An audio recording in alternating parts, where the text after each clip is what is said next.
ऐसा जो होता है वो महाभाग्यशाली कहा जाता है। ये चार बातें जिसके जीवन में आ जाए तो हृदय आनंद से भर जाए और नाचने का मन करे।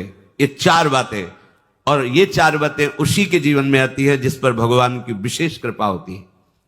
ये जिस शरीरधारी को ये चार बातें मिल जाए वो रसिक सिरमौर हो जाएगा और उसका मित्र होगा मनमोहन ठाकुर। ललित त्रिभंगी श्याम सुंदर अखिल ब्रह्मांडों का नायक तुम्हारा दोस्त बन जाएगा अगर ये चार बातें तुम्हारे जीवन में हैं। पहला, ब्रज में जन्म, दुर्लभ बात। अब हम इस पंक्ति में कैसे खड़े हों? ब्रज में जन्म हमारे हाथ की बात है, फिर तो हमारा मनुष्य जन्म गया। इसका क्या उपाय है कि इस पहली पंक्ति पे हम खड़े हो जाए? तो दीक्षा से नया जन्म माना जाता है। यदि वृंदावन रस का चिंतन करने वाले रसिक शिरोमणि सदगुरुदेव का आश्रय लिया जाए तो आपका ब्रज में जन्म माना जाएगा, क्योंकि आपका नया जन्म हुआ है। ये शास्त्र सम्मत बात है कि दीक्षा एक नया जन्म होता है। जो दीक्षा देने वाला है वो हमारा असली माता पिता है। क्योंकि आप कहोगे नकली भी होते हैं, हाँ हाँ, ये नकली है शरीर, ये टिकाऊ नहीं है। 50 वर्ष, 80 वर्ष, 100 वर्ष। लेकिन गुरुजी ने जो जन्म दिया है वो दिव्य चिदानंद भाव देह की प्राप्ति का है, और वो अनंत काल तक प्रियालाल के समीप रहेगा। जो मंत्र मिलता है, जो नाम मिलता है, वो प्रभु मिल गए। अभी आप समझ नहीं पा रहे। चेक हाथ में आ गई अरब रुपया की तो अरबपति बन गए, पर अभी 1 रुपया खर्चा करने के लिए हाथ में नहीं है। अब वो कार्य उसका आगे बढ़ेगा। आप बैंक जाएंगे, वहां जांच होगी, आपको पैसा 1 अरब, पर आप अरबपति उसी समय बन गए जब चेक आपके हाथ में है। ऐसे ही दीक्षा मिली तो आप प्रभु के उसी समय हो गए। आपकी स्वीकृति, आज से मैं वैष्णव हो गया, श्री हरि का हो गया। अच्छा, बोले आप बोलते हो, बोलने से क्या, प्रमाण दीजिए। नागरीदास जी परम सिद्ध संत रस में, जो ये रस का सार भजन शिरोमणि स्वरूप है, नित्य विहार। जहां कोई महाप्रभु हरिवंश चंद्र जी की शरण हुआ तो प्रिया प्रीतम निकुंज के रजिस्टर में उसका नाम लिख लिया। नागरीदास जी कह रहे। सही बात तो यह है कि उन्होंने हमें स्वीकार किया है, इसीलिए हमारी दीक्षा होती है, इसीलिए हमें सदगुरुदेव मिलते। हमारे भाग्य का विषय नहीं। प्रियालाल ने मुझे घसीटा है, प्रियालाल मुझे स्वीकार किए। जिस दिन दीक्षा मिली उसी दिन चेक जैसे हाथ में मिली और अब पति बने, उसी दिन आप प्रभु के हो गए, उसी दिन भगवत प्राप्ति के अधिकारी हो गए।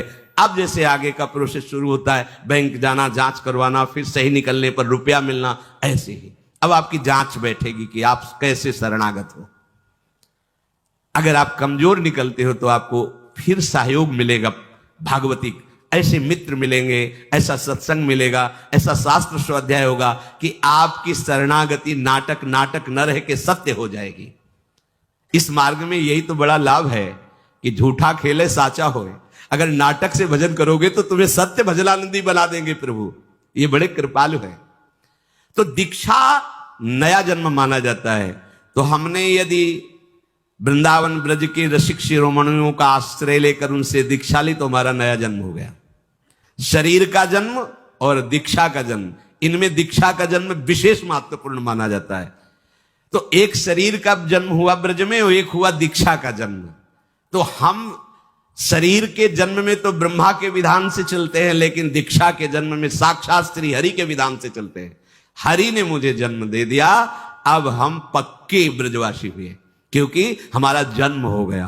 क्या? दीक्षा जन्म। इसे कोई नहीं काट सकता त्रिभुवन में, यह सिद्धांत है।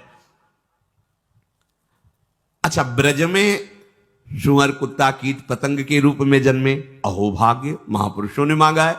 पर कह रहे दूजो मानुष तन, और कई मनुष्य शरीर से, तो हम कथा कह सकते हैं, सुन सकते हैं, नाम कीर्तन कर सकते हैं, नृत्य कर सकते हैं, प्रभु के लिए चीख चीख कर पुकार सकते हैं, और हम प्रभु की सेवा कर सकते हैं।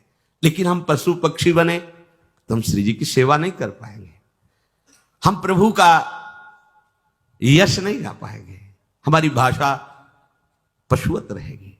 वो दिव्य निकुंज की बात अलग है। देखो ना यहाँ पशु पक्षी सब सौभाग्यशाली, तो कैसा जीवन है।